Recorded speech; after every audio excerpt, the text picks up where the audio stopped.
Praise the lord. ప్రియమైన దేవుని పిల్లరా, చిన్న ప్రార్థన చేసుకుని మనం వాక్యం ధ్యానించుకుందాం. పరిశుద్ధుడివైన తండ్రి, ఈ రాత్రికాల సమయంలో మరొకసారి ఋతు గ్రంథ ధ్యానాల్లో నుంచి లైవ్ ద్వారా వీక్షిస్తున్న బిడ్డలను నీ దాసుని బలపరచమని యేసు నామమున వేడుకుంటున్నాము తండ్రి, ఆమెన్. ఈ సమయంలో ఋతు గ్రంథము 3వ అధ్యాయం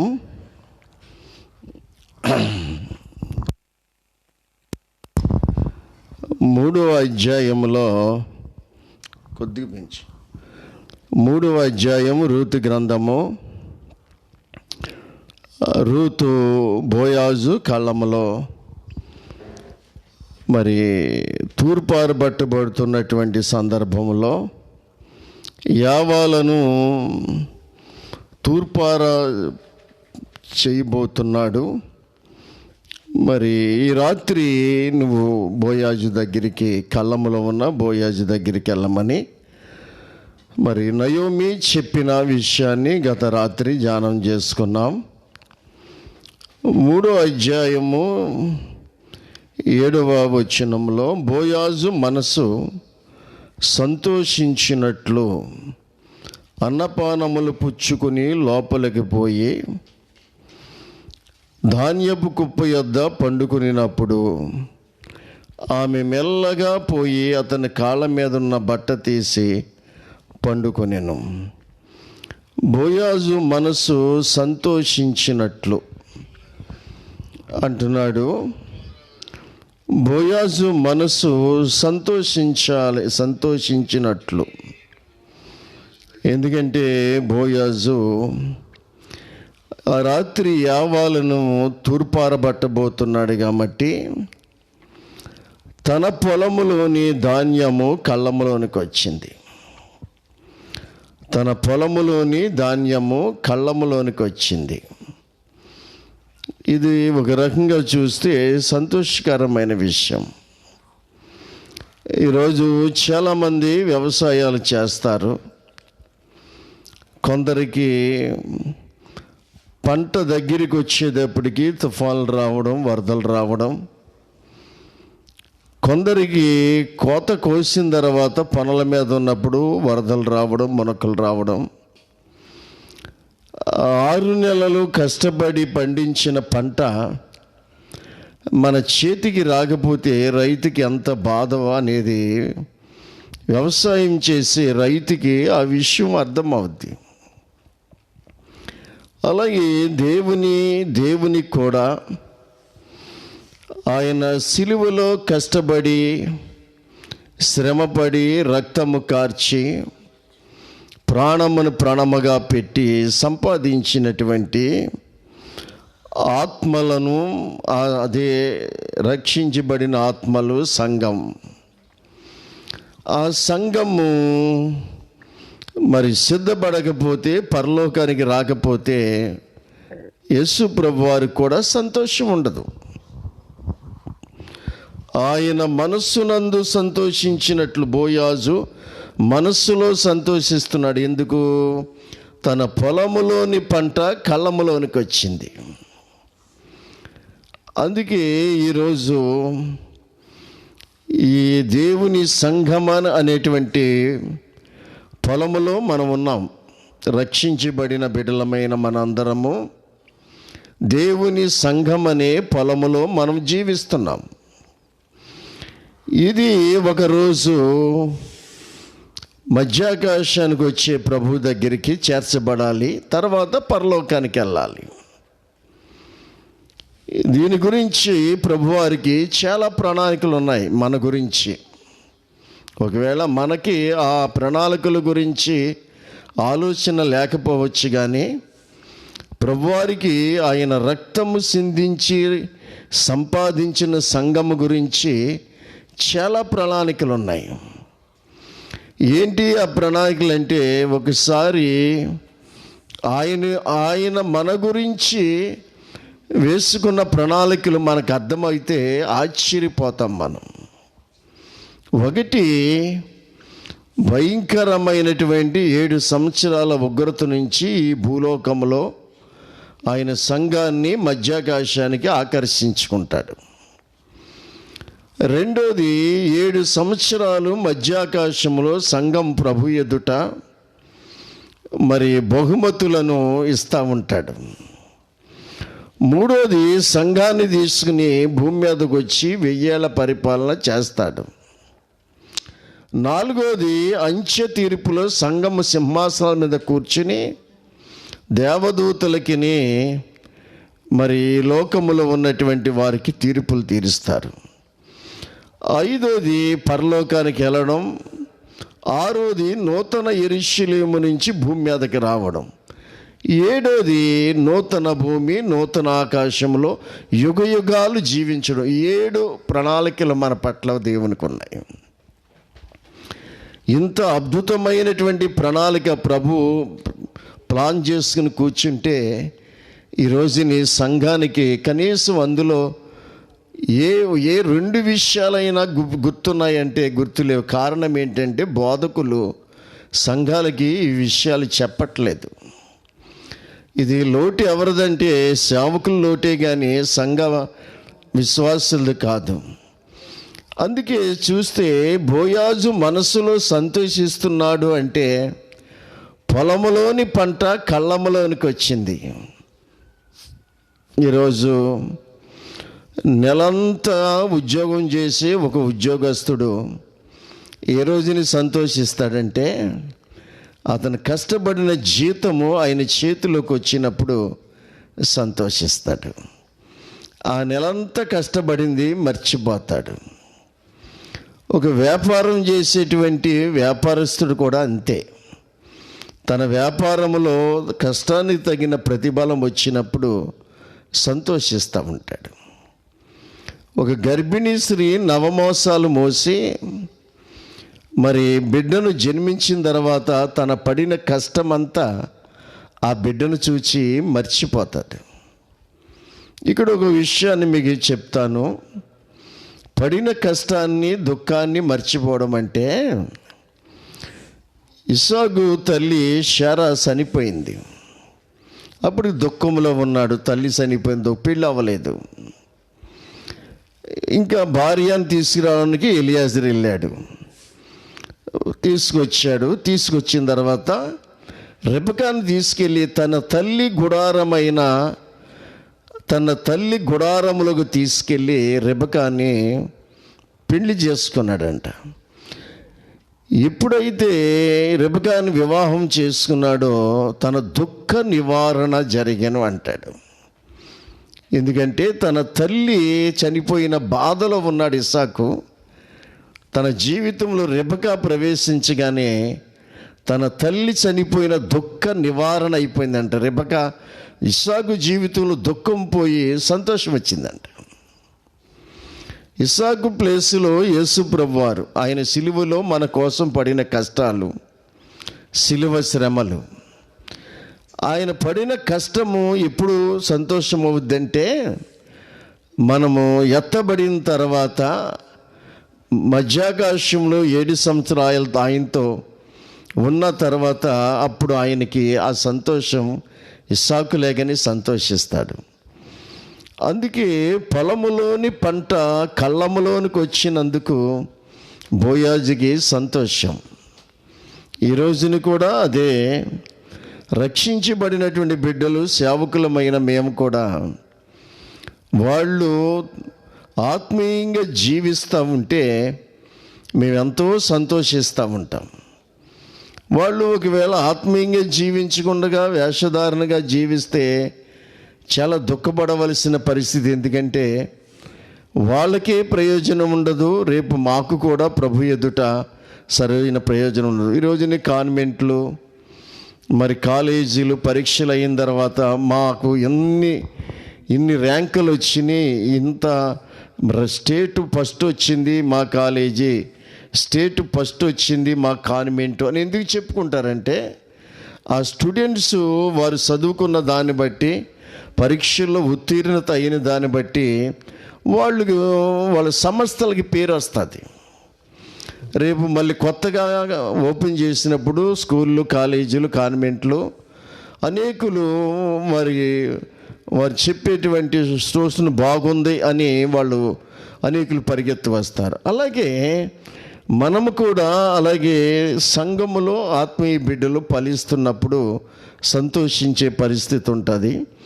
అందుకే అన్నపానములు పుచ్చుకుని లోపలికి పోయి ధాన్యపు కుప్ప యొద్ద పండుకునినప్పుడు, కళ్ళములో ఏముందంటే ధాన్యపు కుప్ప ఉందంట. యావాలు కోత కోసి కళ్ళములో ధాన్యపు కుప్పేశారంట. ఆ ధాన్యపు కుప్పును బట్టి సంతోషిస్తున్నాడు. ఎందుకంటే ఇప్పుడు నా చేలో పండిన పంట ఎంతవరకు పండింది, ఆ పంటను చూసి సంతోషించే టైం వచ్చిందని బోయాజు సంతోషిస్తున్నాడు. అందుకే ఈరోజు మనం చూసినట్లయితే ఆయన చేట ఆయన చేతిలో ఉంది. ఆయన కళ్ళమును బాగుగా శుభ్రము చేసి అన్నాడు. ఆయన శుభ్రం చేసి ఆయన కళ్ళాన్ని, ఆ పంటను తూర్పారబడతాడు. ధాన్యపు కుప్ప యొద్ద పండుకునినప్పుడు రూతు మెల్లగా పోయి అతని కాళ్ళ మీద ఉన్న బట్ట తీసుకుని పండుకొనెను. అది నైట్ టైము, రాత్రి సమయము. ఆ కళ్ళములో చాలామంది పనివారు పడుకుని ఉన్నారు. బోయాజు కూడా పడుకుని తన దుప్పటి కప్పుకుని పడుకున్నాడు. రూతు వచ్చి వీళ్ళందరూ మెలకుగా ఉన్నప్పుడే రూతు వచ్చింది కళ్ళం కాడికి. వచ్చింది కానీ అత్తగారు అంది, మరుగ్గా ఉండు, బోయాజు భోంచేసి ఏ ప్లేస్లో పడుకుంటున్నాడో అతడు మరుగయ్యుండి కనిపెట్టమంది. ఏమండి, రూతు చాలాసేపు కనిపెట్టింది. చీకటి పడే వరకు వాళ్ళు భోజనాలు చేసి ఎవరు ప్లేసుల్లో వాళ్ళు పడుకునే వరకు బోయాజు పెడుకున్నటువంటి స్థలాన్ని గుర్తుపట్టి అడుగులో అడిగేసి మెల్లగా కళ్ళములో వస్తుంది. ఎందుకు అంటే బోయాజు దగ్గరికి వచ్చేటప్పుడు ఈ చుట్టుపక్కల ఉన్నటువంటి పడుకున్న వాళ్ళు ఎవ్వరు కూడా రూతుని గమనించకూడదు. ఈ చుట్టుపక్కల ఏమాత్రం అలికిడి తగిలినా ఎవరు లెగిస్తారు. లేచిన తర్వాత తను అనుకున్న ప్లాన్ అంతా కూడా చెడిపోద్ది కాబట్టి బోయాజు పాదాల దగ్గరికే వెళ్ళాలి కాబట్టి అడుగులో అడిగేసి మెల్లగా వస్తుందంట. అంటే బోయాజు దగ్గరికి ఒడి నడకలతోటి. యేసు ప్రభు యొక్క రాకడలో కూడా మనము అలాగే సిద్ధపడేటువంటి అనుభవంలో మనం ఉండాలి. ఆవిడ మెల్లగా యేసు ప్రభు కూడా నేను దొంగ వలే వచ్చుచున్నానన్నాడు. ఆయనంట దొంగ వలే వచ్చుచున్నాను అంటే దొంగోడు ఎప్పుడు వస్తాడో మనకి తెలీదు. మనందరము నిద్రపోయినప్పుడు, ఇంట్లో ఎవ్వరు లేనప్పుడు, ఒకవేళ ఇంట్లో అందరూ నిద్రపోయాక వచ్చే పరిస్థితి వేరు. ఇంట్లో ఎవరు లేరని తెలిసినా వస్తాడు, ఇంట్లో అందరూ నిద్రపోయారని తెలిసినా వస్తాడు. మెలకువగా ఉన్నప్పుడు రాడు, ఇంట్లో మనుషులు తిరుగుతున్నప్పుడు కూడా రాడు. అందుకే మనము అడుగులో అడిగి మెల్లిగా ఎవ్వరికి చప్పుడు కాకుండా, చుట్టుపక్కల పడుకున్న వాళ్ళు పనివారు ఎవ్వరికి తెలియకుండా బోయాజు పాదాల దగ్గరికి వెళ్ళాలి అని చెప్పేసి రూతు మెల్లిగా అడుగులు అడిగేసుకుంటూ వస్తుంది. వచ్చి పోయి అతని కాళ్ళ మీదనున్న బట్ట తీసుకుని పండుకొనేను. బోయాజు కాళ్ళ మీద కప్పుకున్నాడు చూసావా, ఆ బట్ట, ఆ వస్త్రాన్ని తీసుకుని ఈవిడి కప్పుకుందంట. నిజంగా చూస్తే బోయాజు కాళ్ళ మీద బట్ట రూతు కప్పుకోవడానికి ఉపయోగపడ్డది. ఇది చాలా ప్రాముఖ్యమైన విషయం. బోయాజు కాళ్ళ మీద బట్ట రూతు కప్పుకోవడం అంటే యేసు ప్రభువారు మనకిచ్చినటువంటి రక్షణ వస్త్రం, మనకి దేవుడు ఇచ్చిన రక్షణ వస్త్రం. ఆ రక్షణ వస్త్రం కోసమే ఈరోజు మనము ఆయన పాదాల దగ్గరుండి ప్రార్థనలు చేసుకుంటూ ఆయన పాదాల దగ్గర కనిపెట్టుకుంటూ ఆయన పాదాల దగ్గర ఉన్నటువంటి ఆ ఆత్మీయ స్థితిని, ఆయన ఇచ్చిన వస్త్రాన్ని మనం జాగ్రత్తగా కాపాడుకోవాలి. బట్టను మెల్లగా తీసుకుని పండుకుంది. రూతు కూడా పండుకుంది. బోయాజుని కూడా లేపలేదు. ఇక్కడ మనం ధ్యానంలో ఆలోచించవలసిన విషయం ఏంటంటే, చుట్టూ చాలామంది పనివారు కళ్ళంలో నిద్రపోతున్నారు. కుప్ప, ధాన్యపు కుప్ప ఏమో యావాల కుప్ప కళ్ళంలో ఉంది. బోయాజు భోంచేసి పడుకున్నాడు. రూతు సీక్రెట్గా అడుగులో అడిగేసుకుంటూ వచ్చి బోయాజు దగ్గరికి వచ్చింది. వచ్చి బోయాజుని లేపలేదు. బోయాజు కాళ్ళ మీద ఉన్న బట్టను తీసుకుని తనకు కప్పుకుంది. అదే, నేను మీకు వస్త్రములను స్థలములను సిద్ధం చేయడానికి వెళుతున్నాను, మీ హృదయాలు కలవరపడనివ్వద్దు. మీకు స్థలాలు పరలోకంలో సిద్ధపడిపోయిన తర్వాత నేను వచ్చి నేనుండు చోట మీరుండులాగున నేను మరలా మిమ్మల్ని తీసుకెళ్తానన్నాడు. ఇప్పుడు యేసు ప్రభువు వారు రెండో రాకడ ఎందుకు వస్తున్నాడంటే, ఆయన సిద్ధపరిచినటువంటి స్థలాల్లో మనల్ని ఉంచడానికి. స్థలం అంటే ఇక్కడ మనం కొనుక్కునే 5 సెంట్లు 3 సెంట్లు ప్లాట్లు ఇల్లు కట్టుకునే స్థలాలు కాదు. ఇక్కడ ప్రాముఖ్యమైన విషయం ఏంటంటే, ఈ భూలోకంలో మనం జీవించడానికి మన ఆత్మకి పైన రక్తమాంసములని శరీరం అనే ఒక గుడారం ఉంది. శరీరం అనే గుడారం. ఈ గుడారం శిథిలమైపోయిన తర్వాత ఈ ఆత్మ దిగంబరగా ఉంటుంది. కాబట్టి పరలోకములో మహిమ వస్త్రాలు అయ్యే స్థలాలు. ఆ వస్త్రాలు కానీ మనం ధరించుకోలేకపోతే దిగంబరగా కనపడతామండి. అంటే నిరాకారం, ఆత్మ దాని రూపం ఉండదు అన్నమాట. అది బోయాజు కాళ్ళ మీద ఉన్న వస్త్రమే మన శరీరానికి ఆత్మీయ రక్షణ. ఆ వస్త్రం దొరికితే చాలు మనకి. బోయాజుని లెగ్గొట్టలేదు రూతు, బోయాజు లెగ్గొట్టలేదు. నీ వస్త్రపు చెంగు ముట్టితే చాలు అంది. ఏమండి, ప్రభువారు ఆయనకి ఎదురుగుండగా వెళ్ళక్కర్లేదు, ఆయనకి కనిపించక్కర్లేదు. కానీ నేను వెనకాల వెళ్ళి ఆ రక్తస్థావర స్త్రీ ఆయన వస్త్రము చెంగు ముట్టుకుంటే చాలు. ఎంత విశ్వాసం! నిజంగా ఎంత మహిమ కలిగినటువంటి దేవుడు, ఎంత పరిశుద్ధుడైనటువంటి తండ్రి. ఆయన వస్త్రములో అభిషేకం అండి. అసలు ఆయన మహిమ ప్రభావాలు ఎలా ఉంటాయంటే మనం వర్ణించలేం. ఆ మహిమా ప్రభావాలని మనము పొందుకుంటే అర్థమవుతూ ఉంటుంది. నిజంగా ఆయన వస్త్రపు చెంగు ముట్టితే చాలు నాకు స్వస్థత వస్తుంది అని చెప్పేసి ఆవిడ. ఆయన వస్త్రపు చెంగులో కూడా అభిషేకం ఉందంట నిజంగా. ఈరోజు అందుకని అనేక సంస్థలు కర్చీపులు కట్ చేసి ఆ కర్చీపులను ప్రార్థన చేసి దీంట్లో అభిషేకం ఉందని ఇస్తుంటే, ఏమైనా మరి కొన్ని ఆధారాలను బట్టి వాళ్ళు చేస్తున్నారు. కానీ వాటిని అమ్ముకోవడం అనేది మాత్రం కాస్తంత, ఎందుకంటే క్రైస్తవ్యంలో విపరీతమైనటువంటి జనము మరి ఉండడంతో అది కమర్షియల్గా వ్యాపారంగా మారిపోతుంది. ఆత్మీయంగా ఉచితంగా ఇచ్చినటువంటి ప్రభువారు, ఎందుకంటే అభిషేకం ఉచితమే కానీ క్లాత్ మరి కొనాలి కదా. ఈరోజు అభిషేకం ఉచితంగానే ఇచ్చాడు కానీ క్లాత్ కొనాలి కదా, కొట్లో కొనాలి.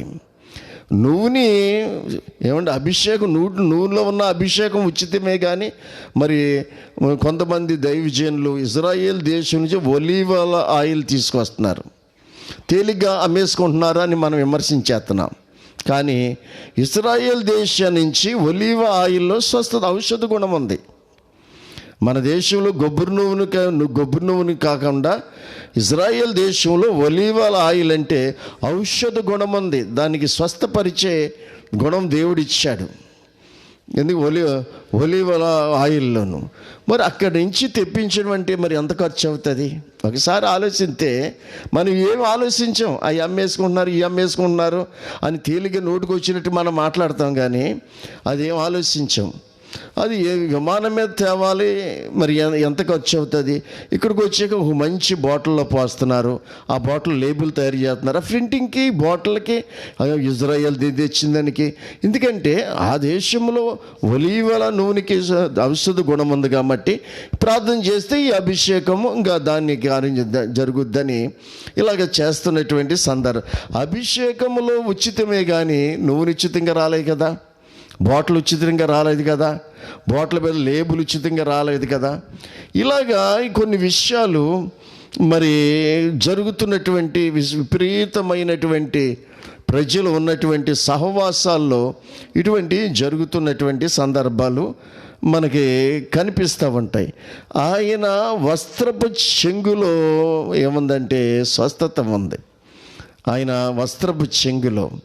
అందుకే బోయాజు కాళ్ళ మీద ఉన్నటువంటి బట్ట రూతు కప్పుకొని పడుకుని, చాలు ఈ బట్ట దొరికితే చాలు. ఏమండి, నిజంగా మన దగ్గర ఉన్న ఆ బట్టను పడేస్తే యేసు ప్రభు అభిషేకం మన మీదకి వచ్చిందనుకో, మరి ఆ భర్తమయ్య ఏం చేశాడు?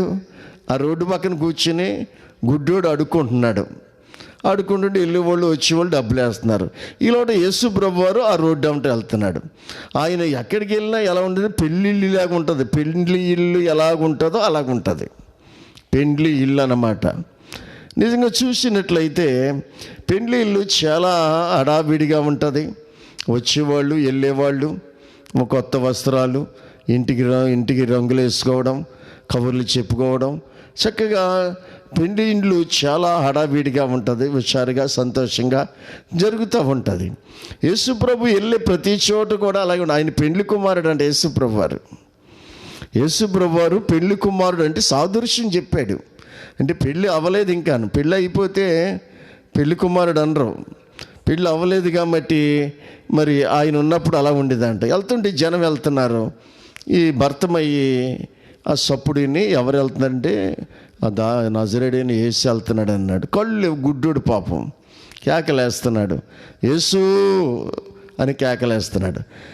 చుట్టుపక్కల ఉన్న రే గుడ్డుడా ఎందుకు అలా కేకలేస్తావు అని వాడిని గద్దించి కొలిది ఇంకా గట్టి కేకలేస్తున్నాడు, గట్టి కేకలేస్తున్నాడు.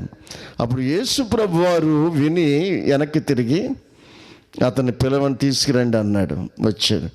నేను నీకు ఆయన పిలుస్తున్నాడు అని చెప్పగానే అక్కడ జరిగింది ఏంటంటే, వాడు నేల మీద చిల్లర డబ్బులు అడుక్కోవడానికి వేసుకున్న బట్టని వాడు అలాగా గిట్రేసేసాడంట.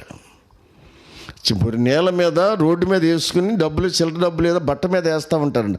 ఆ బట్టను వాడు పారేసి దిగ్గులు వేసాడంట.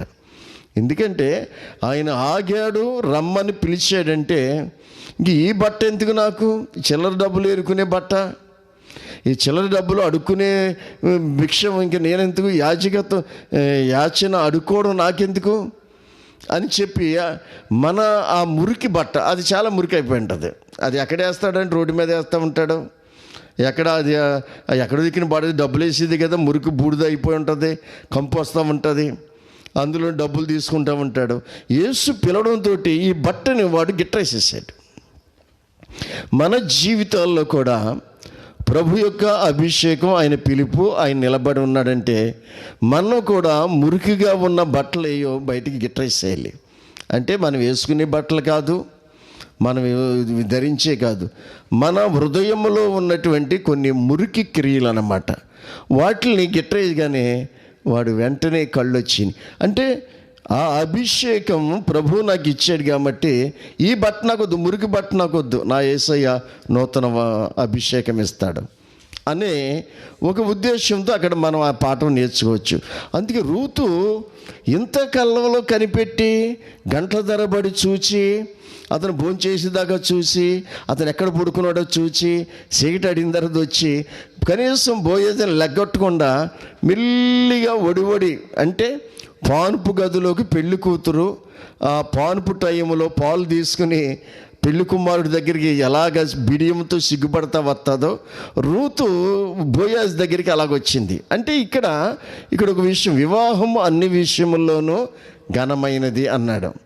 మానవుని జీవితంలో చూసినట్లయితే ఎన్ని కార్యక్రమాలు జరిగినా వాడు పుట్టినరోజే చేసుకొని, లేకపోతే గృహప్రవేశమే చేసుకొని, ఉద్యోగం వచ్చిన రోజే చేసుకొని, ఎన్ని కార్యక్రమాలు చేసుకున్నా వివాహం అనేది అన్ని విషయముల్లోనూ ఘనమైనది. అంటే అందరిలోనూ అన్నాడు, అందరిలో చేసుకోవాలంట. ఈరోజు లాక్డౌన్లో మరి రకరకాల పెళ్ళిళ్ళు జరుగుతున్నాయి. మరి ఆన్లైన్ పెళ్ళిళ్ళు అంట, ఏదో కర్రలకి తాళ్ళు కట్టి దండలు వేసుకోవడం, కర్రలకి తాళ్ళు కట్టి మంగళసూత్రాలు కట్టుకోవడం జరుగుతుంది. కానీ ఇప్పుడు పర్లేదు, మరి ఈరోజు చేసుకోవడానికి అవకాశం ఇచ్చారు. కానీ ఘనము అందరిలో చేసుకోవాలంట. అందరిలో చేసుకోవడం అనేది మరి ఘనమైనది. పాన్పు నిష్కళంకమైనది అన్నాడు. పాన్పు నిష్కళంకమైనది. మీరు ధనాపేక్ష లేని వారై మీకు కలిగిన దానితోటి తృప్తి చెందండి అన్నాడు. ఈ మాటలన్నీ కూడా దేవునికి మహిమ కలిగించేటువంటి మాటలు. మనం ధనాపేక్ష అంటే కట్నం తీసుకోకపోతే దేవునికి మహిమ వస్తుంది అనేటువంటి చాలామంది మరి ఈ లోకంలో ఆ విధంగా ఉండేవాళ్ళు ఉంటారు. డిమాండ్ చేయకుండా వాళ్ళు సంతోషంగా ఇచ్చేదాన్ని తీసుకోవడంలో కూడా పాపం ఏం కాదు కాబట్టి, అందుకు ఈ విధంగా పానుపు పెళ్ళి కూతురు ఎలాగైతే పానుపు గదిలోకి వచ్చిందో, ఆ మధ్యాకాశంలో జరిగే పానుపు నిష్కళంకముగా ఉండాలన్నాడు. పాన్పు ఎలాగ ఉండాలంటే నిష్కళంకముగా ఉండాలంటే. నిజంగాను వేశ్యులకు వ్యభిచారులకు దేవుడు తీర్పు తీరుస్తాడు. పెళ్ళవకముందే వేశ్య జీవితాలు, పెళ్ళవకముందే వ్యభిచార తత్వము, పెళ్ళవకముందే జారత్వాలు చేసిన వాళ్ళు ఉంటే దేవుడంట వాళ్ళకి తీర్పు తీరుస్తాడంట. దేవుడు తీర్పు తీరుస్తాడంట. పాన్పు నిష్కళంకంగా ఉండాలి అంటే ఇదేంటి? ఇది క్రీస్తుని గురించి, సంఘముని గురించి చెప్తున్నాను. పౌలు గారు అంటున్నాడు, క్రీస్తుకి సంఘానికి ఉన్నటువంటి ఆ మధ్యాకాశంలో పాన్పు, మనం వధువు కన్యకలం. మనం యేసు ప్రభువారు వరుడుగా వస్తున్నాడు. మనము కన్యకలుగా సిద్ధపడి అక్కడ రూతు వెళ్ళి అతని కాళ్ళ మీద బట్ట తీసుకుని పండుకుందండి. ఏం లెగ్గొట్టలేదు, బోయాజుని ఏమీ లెగ్గొట్టలేదు. పండుకుని ఉందండి.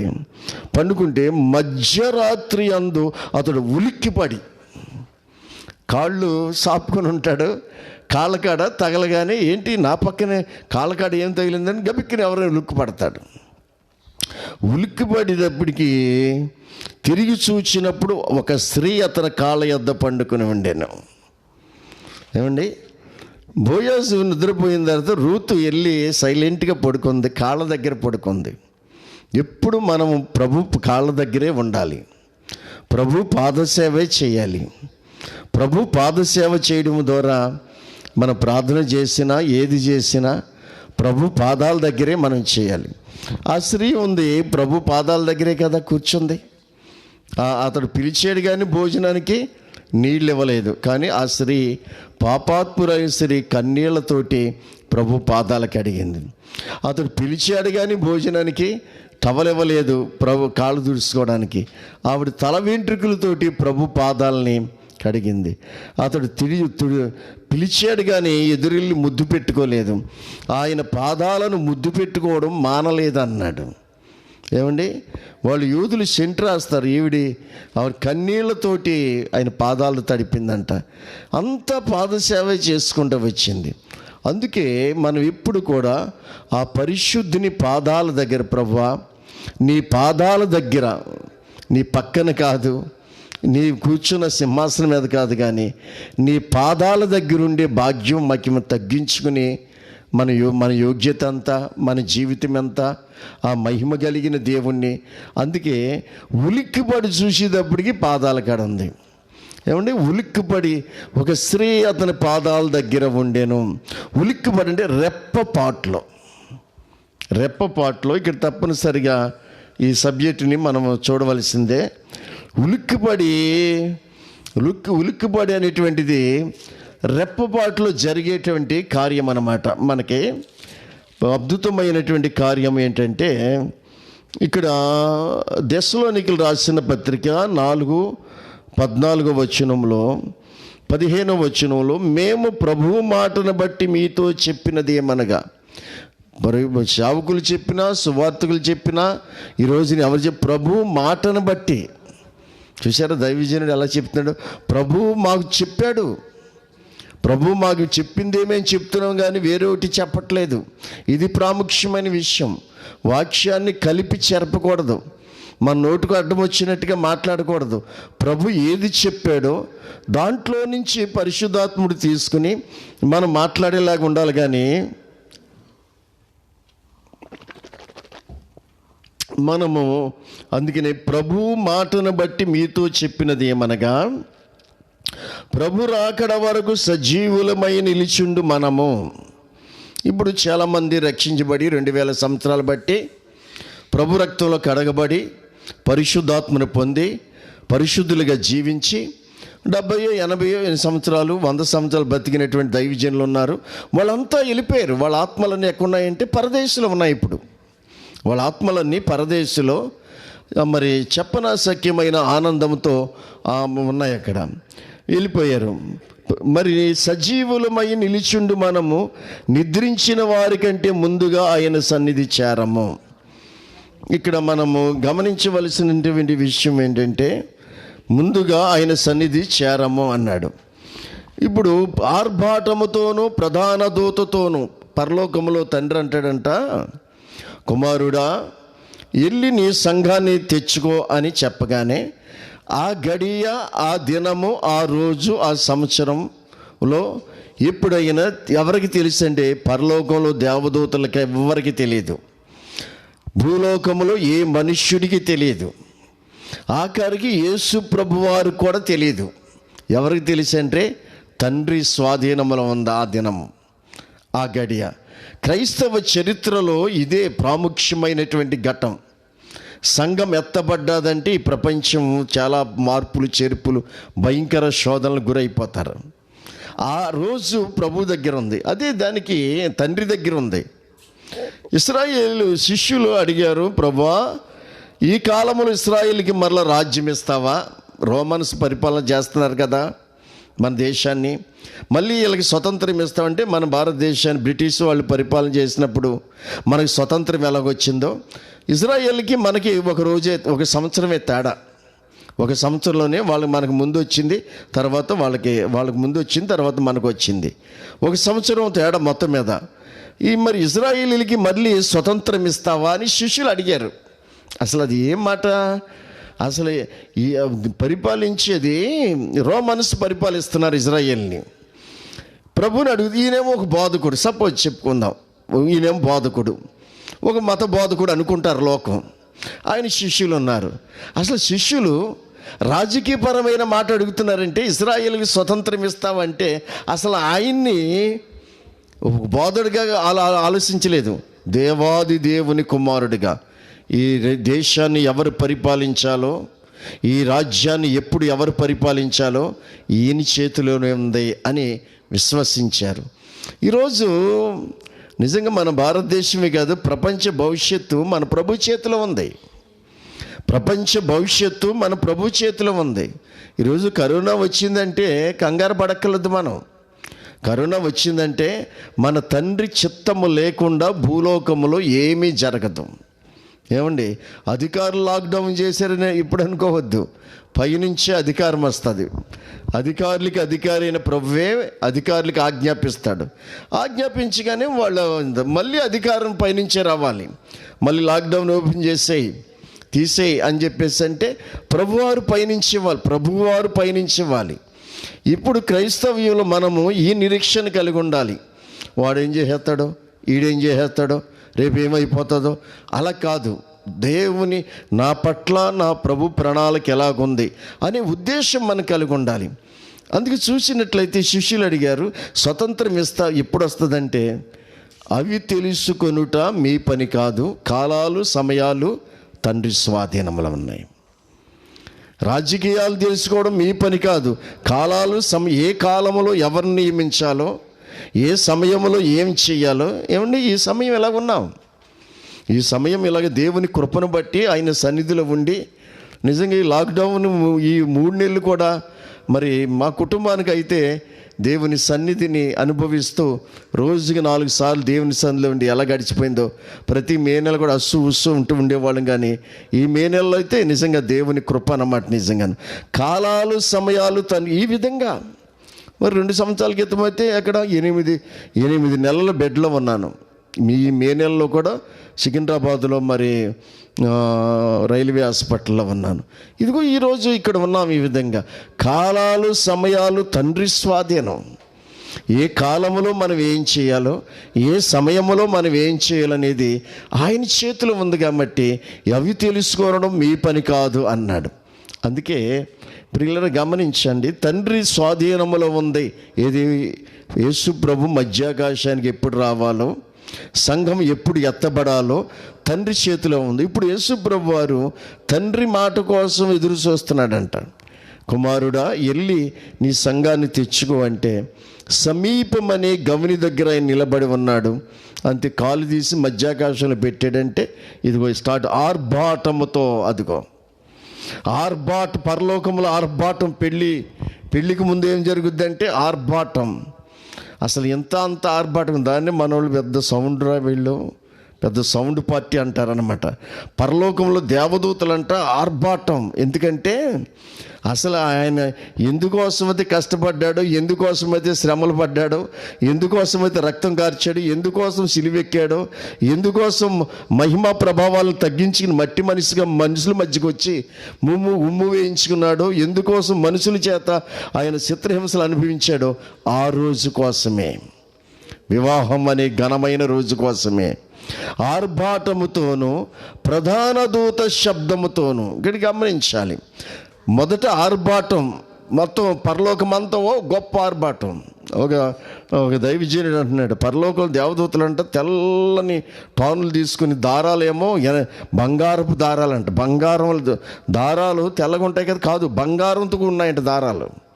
ఏంటి పెద్ద పెద్ద టాన్లు పట్టుకెళ్ళిపోతున్నారు, పెద్ద పెద్ద బంగారు కండ్లు ఎట్టుకుపోతున్నారు. దారాలు ఏంటంటే యేసుప్రభు పెళ్లి రోజు దగ్గరికి వచ్చింది, పెళ్లి కూతురికి వస్త్రాలు కొడుతున్నాం అంటున్నారంట.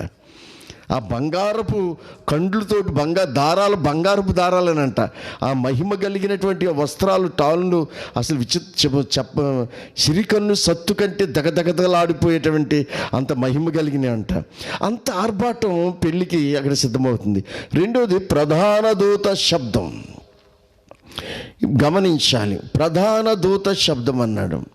ఇక్కడ ఇప్పుడు యేసు ప్రభు వచ్చేటప్పుడు ప్రధాన దూత ఎవరు? ఇంతకు ముందు ప్రధాన దూత ఎవరంటే మరి లూసిఫర్ గురించి యోధాలో ఏమన్నాడు? తమ ప్రధానత్వాన్ని నిలుపుకొనక. లూసిఫర్ ఒకప్పుడు ప్రధాన దూత. చూడు, యోధాలో లూసిఫరు 1వ అధ్యాయం 6వ వచనం, మరియు తన ప్రధానత్వమును నిలుపుకొనక. అదిగో దేవుడు ఒక స్థాయి ఇచ్చాడు దానికి. పరలోకంలో దేవుడు ఒక ఉన్నతమైన స్థితిలో పెట్టాడు. దేవుడు ప్రతి మనిషిని భూలోకంలో కూడా ఒక స్టేజ్ ఇస్తాడు, ఒక స్థాయి ఇస్తాడు. దాన్ని మనం జాగ్రత్తగా కాపాడుకోవాలి. కొంతమందికి ఇచ్చేటప్పటికి ఏమండి, కొంత ఆశీర్వదించి కాస్త అంత పరిస్థితులు బాగుండేప్పటికీ గర్వం వచ్చేస్తుంది. గర్వం వచ్చేసి దేవునితో సహవాసం మానేసి కంప్లీట్గా లోకస్తులతో అయిపోయేటప్పటికీ ఏమండి, ఆయన ప్రభావము, ఆయన సహవాసము మనలో ఉంటేనే ఆశీర్వాదం అనేది ఉంటుంది. చూడు, యేసోబు ఎంత దరిద్రం అనుభవించినా ఆత్మీయతను కోల్పోలేదు.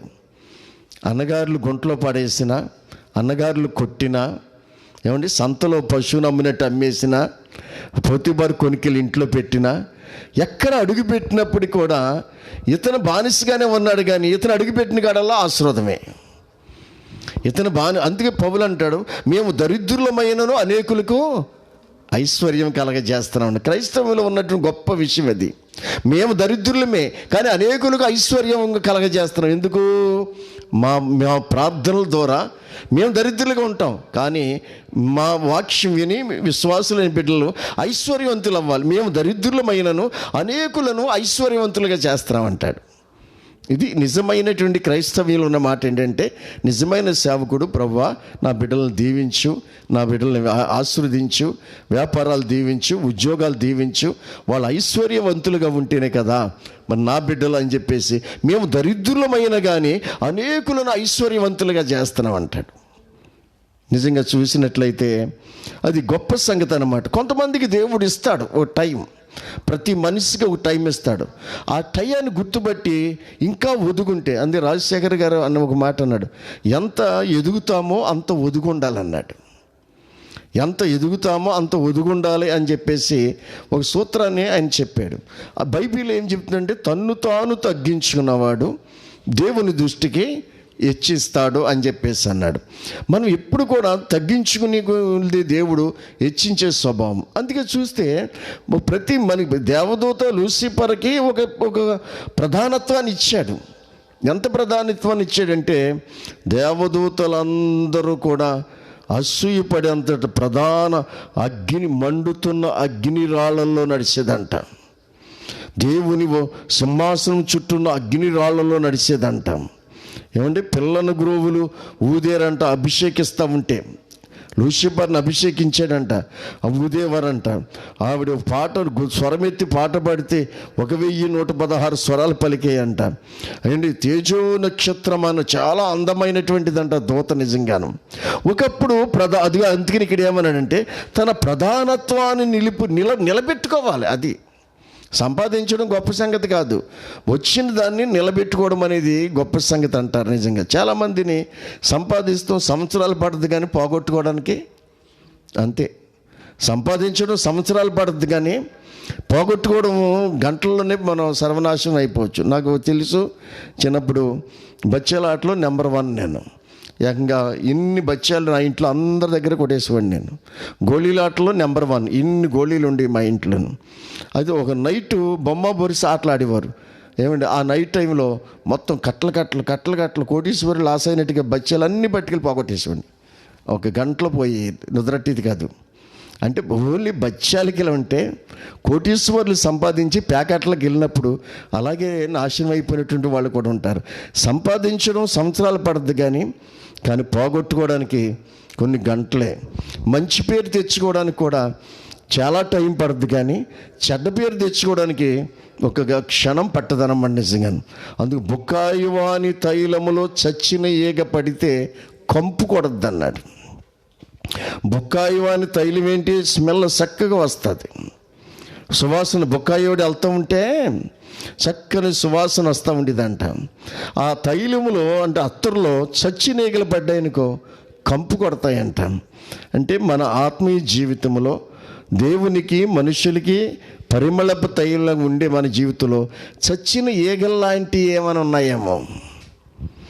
చచ్చిన ఈగ ఎగిరి బయటికి వెళ్ళలేదు. ఇంకా అక్కడ అర్థం చచ్చిన ఈగ అనలేదు, అక్కడ చచ్చిన ఈగలు అన్నాడు. ఈగ ఏం చేద్ది? ఈగ బతుకున్న ఈగ ఏం చేద్దంటే గబ్బిక్కిన పడి ఇలా అందరికి వెళ్ళిపోద్ది. కానీ చచ్చిన ఈగ అలాగే ఉండిపోద్ది, దాంట్లో కులిపోద్ది. అంటే కొన్ని క్రియలు మనలో ఉండిపోతాయి. చచ్చిన ఈగలు ఏంటంటే కొన్ని క్రియలు మనలో ఉండిపోతాయి అన్నమాట. ఆ ఉండిపోతాయి కాబట్టి అది కంపు కొడుతుంది అని చెప్పేసి అన్నాడు. అందుకే ప్రధానత్వాన్ని నిలుపుకొని గోరక తన నివాస స్థలమును విడిచిన దేవదూతలను, అదండి ఉండవలసిన స్థలంలో ఉండకుండా పాడు చేసుకుని మరి గెంటి వేయబడినటువంటి లూసిఫర్ ఒకప్పుడు ప్రధాన దూత. కానీ ఇప్పుడు ఎవరు ప్రధాన దూత అని చూసినట్లయితే, ఇప్పుడు ఎవరు అని చూస్తే ప్రధాన దూత మరి మిఖాయేలుకి ఇచ్చాడు. దేవదూతల్లో మిఖాయేలుకి ఆ భాగ్యాన్ని ఇచ్చాడు. మిఖాయేలు దూత అనమాట. ఎందుకంటే యుద్ధాలు చేసేది మిఖాయేలు దూత అనమాట. అందుకే ప్రధాన దూత అయిన మిఖాయేలు దానియేలు ప్రార్థన చేస్తూ ఉంటే ఉపవాసం ఉండి ప్రార్థన దేవుని దగ్గరికి వెళ్ళకూడదని చెప్పేసి సాతాను ఏం చేసిందంటే తనకి జవాబు రాకుండా మధ్యాకాశంలో ఆపేసింది. దానియేలు ప్రార్థన చేస్తానే ఉన్నాడు. మధ్యాకాశంలో గాబ్రియల్ దూతను దేవుడు పంపించాడు. సాతాను మధ్యాకాశంలో ఆపేసింది. అసలు ఎంతకాలం ప్రార్థన చేస్తాడు, ఎన్ని రోజులు చేస్తాడో ఆగానే ఆఫ్ చేసింది. 10 రోజులు చేస్తానే ఉన్నాడు, పాపం ఆగిపోయింది. దేవుడు చూశాడు, ఏంటి గాబ్రియల్ దూతను పంపించాను ఇంకా రాలేదు, మధ్యాకాశాన్ని ఆగిపోయింది. అప్పుడు ప్రధాన దూతను మిఖాయేలు దూతను పంపించాడు, యుద్ధాలు చేసే దూత అన్నమాట. మిఖాయేలు దూత వచ్చి సైతాన్ని గద్దించింది, తప్పుగా మంది జవాబుంది. అందుకే ఇప్పుడు ప్రధాన దూత ఎవరంటే మిఖాయేలు దూత. అందుకే ఇక్కడ ఆర్భాటముతోనూ ప్రధాన దూత శబ్దముతోనూ దేవుని బోరతోనూ 3 విషయాలు ఏమండి. ఒకటి, ప్రభు రాకడ ఎలా ఉంటుందంటే పరలోకంలో అడాబిడి అడాబిడి అడాబిడి అడాబిడి, తెల్లవారితే పెళ్ళైతే రాత్రి ఎలా ఉంటుంది, తెల్లవారితే వివాహం, ఆ రాత్రి నిద్ర ఉంటుందా, ఆ రాత్రి ఆ ఇంటి వాళ్ళ ఎవరికి కూడా నిద్ర ఉండదు.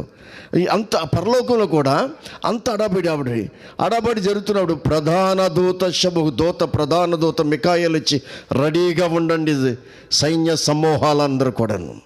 ఏమండి ఎంతమంది అని చూస్తే అక్కడ లెక్కలేనంత కోట్ల మంది దేవదూతలు ప్రభుతో వస్తారంట. నిజంగాను ఈ ప్రధాన దూత ఎప్పుడైతే ఊదగానే మొత్తం అందరూ కూడా పరలోక సైన్యాలన్నీ కూడా రెడీ అయిపోతాయి. మూడోది దేవుని బోరతోను, మూడోది ఏంటంటే దేవుని బోరతోను పరలోకము నుండి ప్రభు దిగి వచ్చును. అది దేవుని బోర కూడా ఊదపడదు, రైట్, బయలుదేరండి అనే మాట అన్నమాట. పరలోకము నుండి ప్రభు దిగి వచ్చును అన్నాడు. పరలోకము నుంచి పరదేశి మధ్యాకాశానికి మూడో ఆకాశం. మధ్యాకాశం అంటే మరి మధ్యాకాశం, మూడో ఆకాశం అని చెప్పకూడదు, మూడో ఆకాశం పరదేశం, మధ్యాకాశాన్ని దిగి వస్తాడు. క్రీస్తునందుండి మృతులైన వారు మొదట లేతురు, ఆ మీదట సజీవులై నిలిచిండు మనం వారితో కూడా ఏకముగా ప్రభుని ఎదుర్కొంటకు ఆకాశం నుండి మేఘముల మీద కొనిపోను. ఉలిక్కి పడ్డాడనే మాటకి ఈ విషయం చెప్పాను. బోయాజు కాళ్ళకాడ మెలకు వచ్చి రూతుకు బోయాజు కాళ్ళకు తగలగానే ఉలిక్కి పడ్డాడంట. రెప్పపాట్లు మనం ఎత్తపడాలి. అక్కడ ఉన్నటువంటి విషయం ఏంటంటే ఒక రెప్పపాటులో 12 కార్యక్రమాలు జరిగిపోతాయంట. జాగ్రత్తగా కూర్చుని ఆలోచన చేస్తే రెప్పపాటులో పరదేశంలో ఉన్న వాళ్ళు కిందకి రావాలి, సమాధులు తెరవబడాలి, మనం రూపాంతరం పొందాలి. మొదటి బోర శబ్దం, ప్రధాన దూత శబ్దం, పరలోకంలో ఆర్భాటం, ఏమండి మహిమ శరీరాలు అవ్వాలి, మేఘాలు దిగి రావాలి, ఆళ్ళు మనకలు ఎక్కాలి. ఒక్క రెప్పపాటులో 12 కార్యక్రమాలు జరిగిపోతాయంట. రెప్పపాటులో అది ఉలిక్కి పడ్డాడంటారు బోయాజు ఉలికి ఒక రెప్పపాటులో అన్నమాట జరిగేటువంటి కార్యక్రమం, ఒక రెప్పపాటులో. అప్పుడు అందుకే ఇక్కడ రాసుకొచ్చాడు, కాళ్ళ మీద ఒక స్త్రీ అతను ఉలిక్కిపడి తిరిగి చూసినప్పుడు ఒక స్త్రీ అతని కాళ్ళ యొద్ద పండుకొని ఉండెను. రెప్పపాటులో యేసయ్య దగ్గరికి వెళ్ళిపోవాలి మనం. అలా కన్నుమూసేటప్పటికి అంతే, సంఘం ఎత్తబడిపోద్ది. ఏమండి ఇంట్లో వాళ్ళకి రక్షించబడ్డ వాళ్ళు ఏమయ్యారు ఎత్తుక్కోవాలి తప్ప ఏమి ఎక్కడ ఉండదు. ఒకవేళ రక్షించబడిన వాళ్ళు ట్రైన్ డ్రైవర్ అనుకో, ట్రైన్ యాక్సిడెంట్లు. ఒకవేళ రక్షించబడిన విమానం పైలట్ అనుకో, విమానాలు కూలిపోతాయి. రక్షించబడిన వాళ్ళు బాయిలేర్ల దగ్గర అనుకో, ప్రమాదాలు, బాయిలేర్లు పేలిపోతాయి. రక్షించబడిన ఆపరేషన్ చేసే డాక్టర్లు ఆపరేషన్ చేస్తూ ఉంటారు అనుకో, వాళ్ళు ఎత్తబడిపోతారు, రోగులు చచ్చిపోతారు. రక్షించబడిన ట్యాక్సీ డ్రైవర్లు, ఒకవేళ కారు, మోటార్ సైకిళ్ళు, ఈ రోజున మోటార్ ఫీల్డ్ ఎక్కువ కదా ప్రపంచం అంతా కూడాను. ఒకవేళ రక్షించబడిన వాళ్ళు ప్రతి వాళ్ళు ఎత్తబడితే భయంకరమైనటువంటి యాక్సిడెంట్లు అన్నమాట, మామూలు విషయం కాదు. ఎందుకు ఇలా సడన్గా అమెరికాలో, జపాన్లో, రష్యాలో, లండన్లో, ప్రపంచం అంతా కూడా, ఒక ఇండియా కాదు ఈరోజు కరోనా ఒక ఇండియా కాదు. ఎందుకంటే ప్రభు రాకడ అనేది ఒక దేశానికి సంబంధించింది కాదు, కరోనా అనేది కూడా ఒక దేశానికి సంబంధించింది. ఈరోజున ప్రపంచం అంతా సూచిక్రియ. ప్రభు 2019లో ప్రపంచమంతా ఒక సూచిక్రియ జరగబోతుంది కుమారుడు అని మాట్లాడాడు. ప్రపంచమంతా ఒక సూచిక్రియ జరగబోతుంది, చెవులారా వింటారు, కళ్ళారా చూస్తారన్నాడు. అప్పుడు దీన్ని నేను ఏమనుకున్నానంటే ఆకాశంలో ఏదో జరుగుద్దేమో, ఒక సూచిక్రియ జరగబోతుందంటే ఆకాశంలో ఏదో జరుగుద్దేమో, ఒక విచిత్రమైనటువంటి ఏదన్నా ఆకాశంలో జరిగితేనే కదా ప్రపంచమంతా తెలిసేది. ఎక్కడో భూమి మీద జరిగిందనుకో, ఏదో ఓ దేశానికి, ఓ ఏరియాకి, రాష్ట్రానికి జరుగుతుంది. ఆకాశంలో జరిగిందనుకో ప్రపంచమంతా తెలుస్తుంది. అందుకని ఆకాశంలో జరుగుతుందేమో అనుకున్నాను, కానీ ఇలా జరుగుద్ది అనుకోలేదు. ఈరోజు ప్రపంచమంతా కూడా ఒక సూచిక్రియ జరిగింది. బిడ్డలారా గమనించండి, అలాగే రేపొద్దుట ప్రభు రాకడలు సంఘం ఎత్తబడిందో ప్రపంచమంతా అల్లుకొల్లాలం యాక్సిడెంట్లు. అరే, అమెరికాలో ఒక లక్షల మంది చచ్చిపోయారంట, ఇండియాలో లక్షల మంది చచ్చిపోయారంట, జపాన్లో లక్షల మంది చచ్చిపోయారు, చైనాలో లక్షల మంది చచ్చిపోయారు. కరోనా గురించి ప్రతి దేశంలో చచ్చిపోయారో ప్రభు రాకడలో కూడా అలా జరుగుద్ది సూచక్రియ. ఎంత విచిత్రమైనటువంటి విషయాలు. ఒక స్త్రీ అతని కాళ్ళ యొద్ద పండుకుని ఉండెను. మనం కూడా ప్రభు వస్తున్నాడు కాబట్టి ఆయన పాదాల దగ్గర ఉందాం, చిన్న ప్రార్థన చేసుకుందాం. పరిశుద్ధుడివైన తండ్రి, ప్రభువా, బోయాజు కళ్ళములో సంతోషించాడు. రూతు బోయాజు కాళ్ళ దగ్గర పండుకుంది. ప్రభువా, బోయాజు కాళ్ళ దగ్గర కొంగు తీసుకుని నాయన బట్ట తీసుకుని కప్పుకుంది. నాయన ఉలిక్కి పడితే ఒక స్త్రీ తన కాళ్ళ దగ్గర ఉంది. మేము రెప్పపాట్లు నీ రాకడికి సిద్ధపడ్డాకు ఈ లైవ్ ద్వారా వీక్షించిన బిడ్డలందరినీ అటు కృప చూపించమని, రేపు మళ్ళీ ఉదయకాల సమయం 11 గంటలకు సిద్ధపరచమని యేసు నామమున వేడుకుంటున్నాం తండ్రి. ఆమేన్. Praise lord.